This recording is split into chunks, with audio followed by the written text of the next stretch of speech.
Gender is a social construct, but it has a huge impact on our growth and how we interact with others. Gender roles are also said to have a huge impact on our day-to-day decisions and the manner in which societies are built. As an academic institution with a very robust gender policy, it is only apt that issues such as gender and conflict management should be discussed. It is in tandem with this that the Sustainable Development Goals School of Graduate Studies, University of Cape Coast, held its 11th biannual conference on the SDG and performing sustainability cultures and development in West Africa. The roundtable discussion was themed Gender, Culture and Conflict Management. The panel set for the discussion was made up of Professor Ikria Prichum, former Director, Center for Gender Research Advocacy and Documentation, SDG-GRADUATE at UCC, Dr. John Windiansa from the University of Cape Coast, Heike Freisel, who is with the Goethe Institute, Accra, and Professor Britta Hofarth from the Hildesheim University in Germany. Professor Brichum, who started with the discussion, had a unique concept of gender and conflict, drawing onto the platform the institution of interest that surround the concept of culture. According to her, when the minority feels that their interest is not represented well, that could lead to contestations, especially with women having to face some of the challenges as a minority group, considering the right of women and how they are expressed. So here we are talking about interest groups, and for those of you that I engaged with yesterday, we are saying that the interest groups, they are always, because nations are multicultural, we have different levels of cultures, and which the hegemonic culture at every point in time trying to institute its own values and norms on the disadvantaged groups. And these can erupt where minorities, not in terms of numbers, minorities in terms of interest groups, feel that their interests are at stake and they need also to get a hearing, to get a fair share of whatever there is. But then in terms of culture itself, we mentioned that culture also is performed. And in the performance of culture also, we mentioned the fact that women carry a heavier burden of symbolic labor, which is the expression of culture.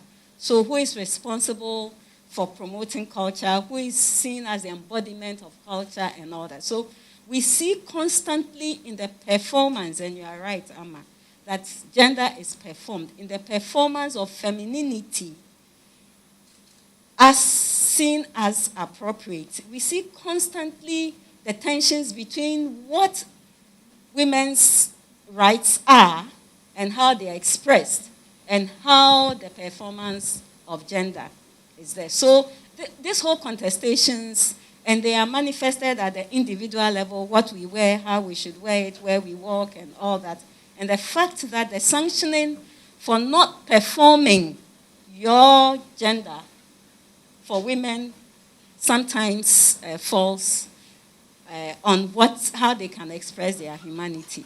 But then, because women are also the embodiment of cultures, they sometimes also are used as tools in settling conflict. Dr. John Windiansa also concurs that gender is a social construct hugely informed by our cultural dispositions. He leans on the concept of societal construct, indicating that the arrangement of society easily makes society prone to conflicts. Because the structure of the society itself makes conflict a usual phenomenon. And that is why I agree with Prof. when she says that conflict is about contestations. And these contestations will never die out. It's about struggle over resources. It's about struggle over statuses. It's about struggle over values. And the issue about values, which people struggle over, itself shows how culture serves as a context upon which conflict may emerge. The disagreements that people may have. So if culture does happen even in society, even in communities, in larger societies, in states, and even at the global level, it tells you that culture plays a role, And here it has to do with it's about something about norms, it's about something about values. And that's where Prof. once again says that you see hegemonic tendencies being expressed. He further goes on to also emphasize the role of culture in conflict management, but he is quick to add that diversity of tendencies in dealing with conflict makes each of the genders unique, culminating into management approaches of varying styles. However, he discourages the comparison of gender along lines of inferiority or superiority. Where does gender issues come in? The culture itself help in constructing how people would develop their styles with which they would want to manage conflict. And that is where we see diversity. So females may exhibit their own tendencies. Males may also exhibit their own tendencies in terms of how to deal with the conflict. And for me, it is not about comparing the two and identifying which one is better than the other. So, and that is the narrative which I find in the literature, which I think must be suppressed. Why? Because at a point when you start comparing, then it's about knowing it's about establishing perhaps who is better than the other. And the very moment you make a group of people who may be having a particular tendency, inspired by culture, and where those things are seen to be inferior than others, that is when those people will also try to dominate or will try to make their orientation better than others. So here, what I'm saying is that the culture itself, makes people define their own management approach, conflict management approaches. And these management approaches are unique in their own right. Professor Hofarth from Wildesham University in Germany expanded the frontiers of the conversation by looking at how the minority, like people with different sexual orientation, sometimes feel unsafe within some special considerations. The individual sometimes is hurt, and the indirect role of politics and how it affects these minority groups who may feel less protected has its own unique dimensions. Not just the only problem. So we got a political problem everywhere where somebody's hurt. So the political problem is that these people are being restricted from taking part in forming society. They are being restricted in participating in political and public spaces, in being seen, being heard. So this is always the point of violence or conflict. That's the political thing, apart from being heard as an individual. And in this context, I think it's very important to think about the cultural aspect of education. So we talked earlier on, we talked about the concept of emancipation. And I think when we talk about gender relations, then emancipation is not only a concept that's important for women, but you can define emancipation as a practice, as a process that's important for everybody involved in gender relations. So we are all addressed by that. And emancipation is the work you have to do even when you are privileged in the gender relations. Heike Freisel from Goethe Institute in Accra explained the role of Goethe Institute as a cultural institution. It means to be able to find the possible connection between different cultures, and and also to accept the places and moments where the culture might be too different from coming together, and also to accept it, because we understand ourselves as guests in the countries we are working in. We're not trying to educate anybody or to convince anyone of how something is done in Germany is the right way, and so that is not at all the idea of the institute, of the Goethe Institute, but it's actually the exchange of views and also the exchange of cultures. So to learn from each other, and I have to say that I have learned being here in Ghana already, very many things. So, and we try to use culture more in the sense of artistical expression, actually, to point out different points of view, different perspectives, different possibilities to look at the same thing. She bemoans the woes of sexual harassment and how detrimental it is to the development of women in a particular cultural society. Sexual harassment really has its base in gender relations, unequal gender relations. And sexual harassment is based on the fact that sex is seen as a resource that must be traded for. And it's gendered in terms of the fact that the overwhelming majority of the people who suffer harassment are women, and the overwhelming majority of the people who actually harass are men. And it's based on power relations. First of all, because people have institutional power and they want to use it against others, especially in the workplace and in the classroom. And women have to give their body in order to get marks. Women have to give their body in order to get promoted. Women have to give their body even in order to get jobs.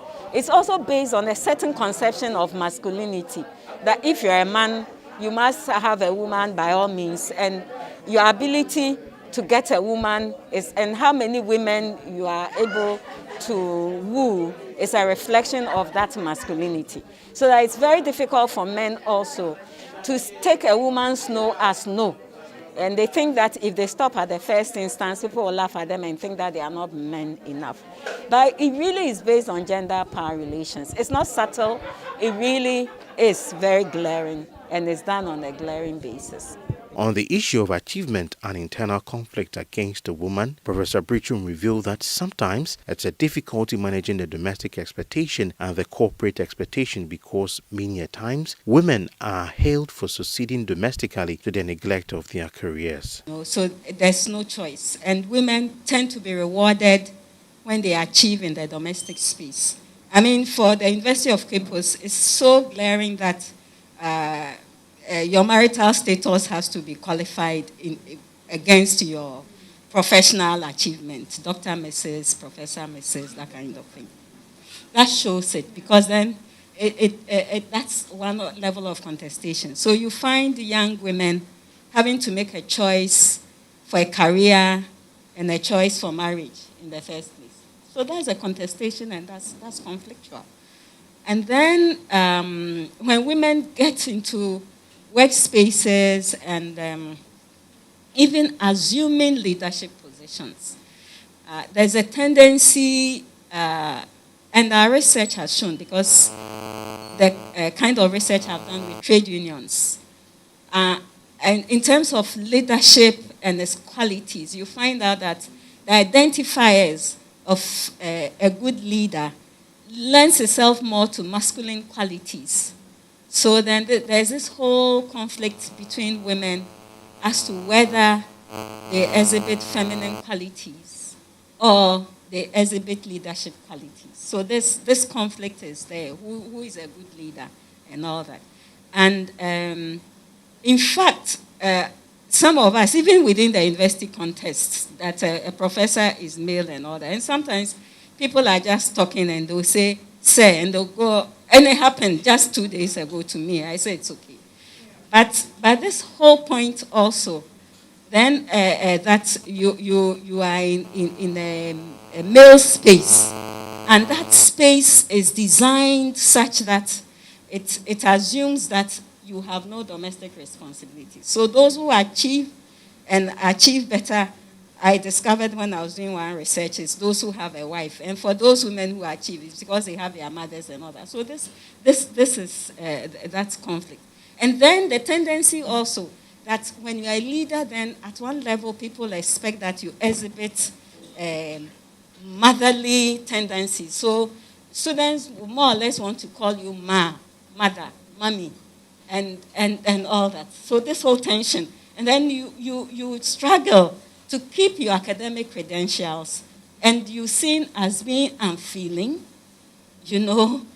but then you also want to support young women, and then they say that, oh, you are too hard, we can't come close to you. So it really is a conflict that we are facing within the academic space. She proffers solution as to how to manage things in that regard. Continuously, women are being told that go to school, you can achieve, reach for the skies. But then we are punishing them all the time when they try to achieve.